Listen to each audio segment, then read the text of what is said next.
On the 9th of April 1952, a young woman who had been Queen of the United Kingdom for only 8 weeks signed an official royal declaration that stripped her husband's family name from her own children.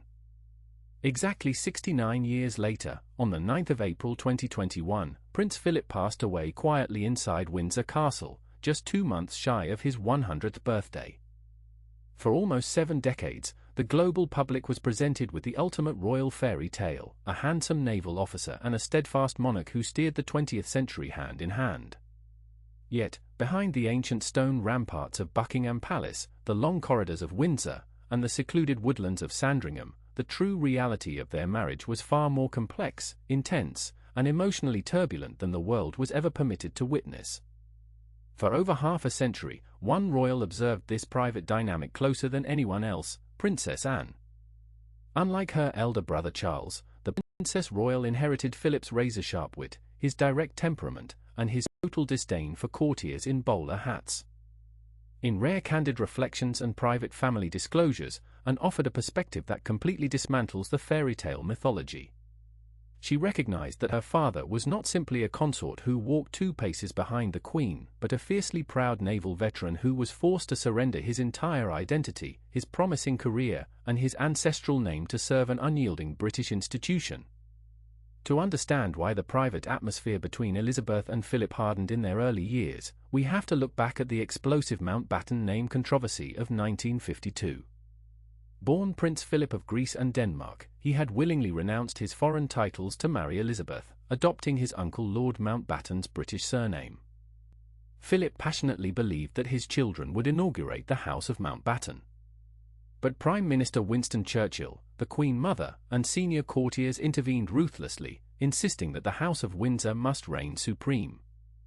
Philip was left completely devastated, famously telling confidants that he was nothing more than an amoeba, the only father in Britain forbidden to pass his name to his own offspring.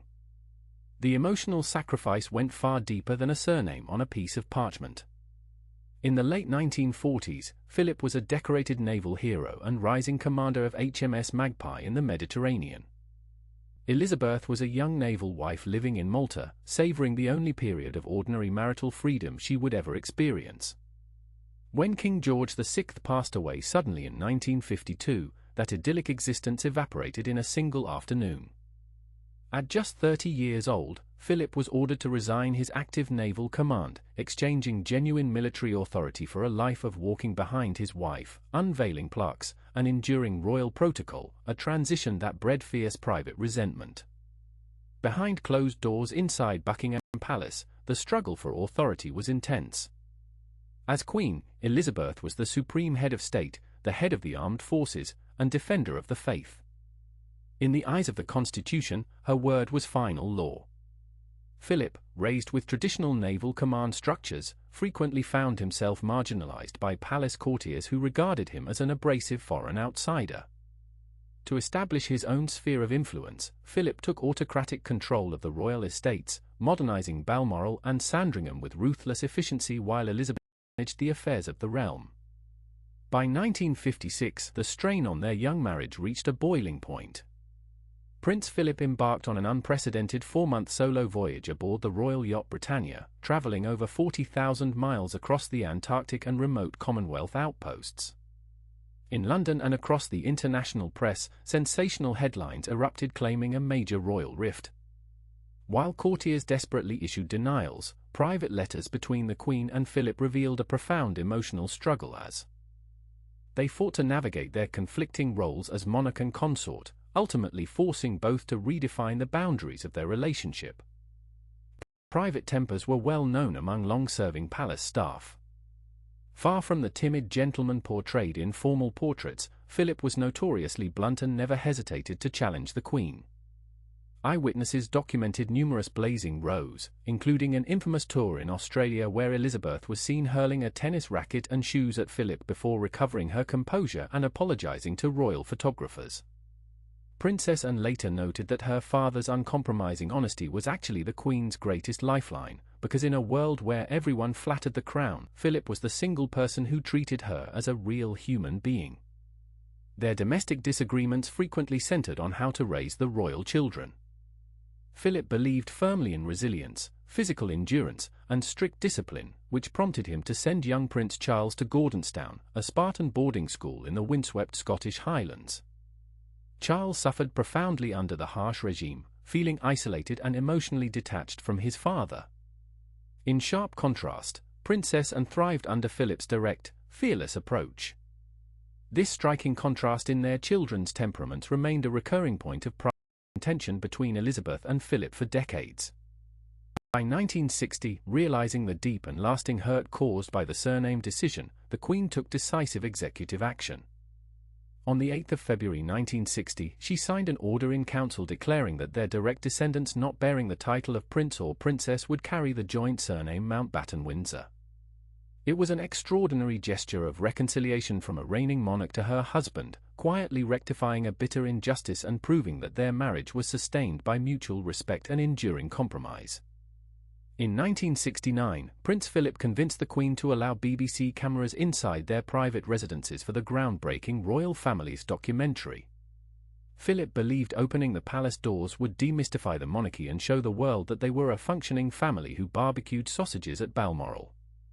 Over 30 million viewers tuned in, but the Queen soon grew deeply uneasy with the loss of royal mystique.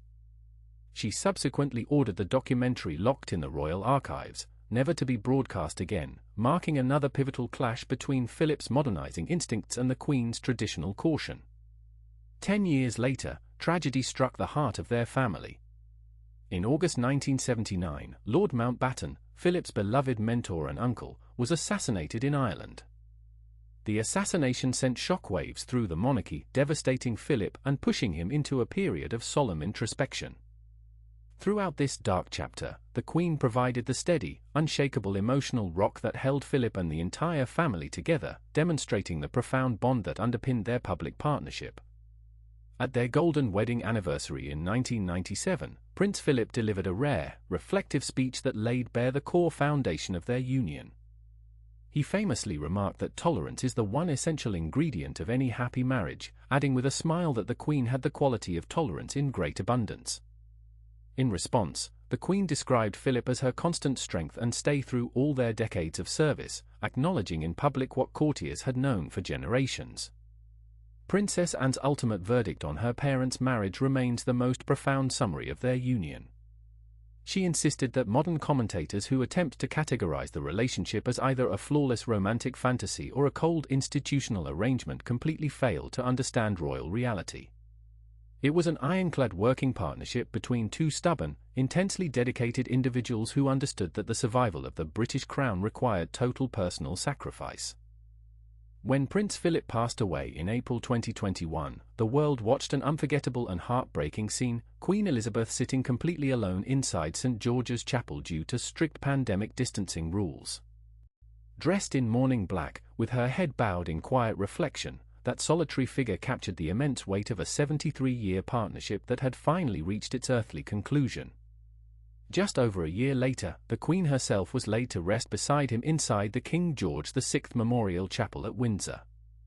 For the British royal family and the millions who follow royal history, the true story of Elizabeth and Philip is not found in sanitized fairy tales, but in the raw courage, heated arguments, quiet compromises, and 73 years of unbroken devotion that redefined the modern crown for generations to come.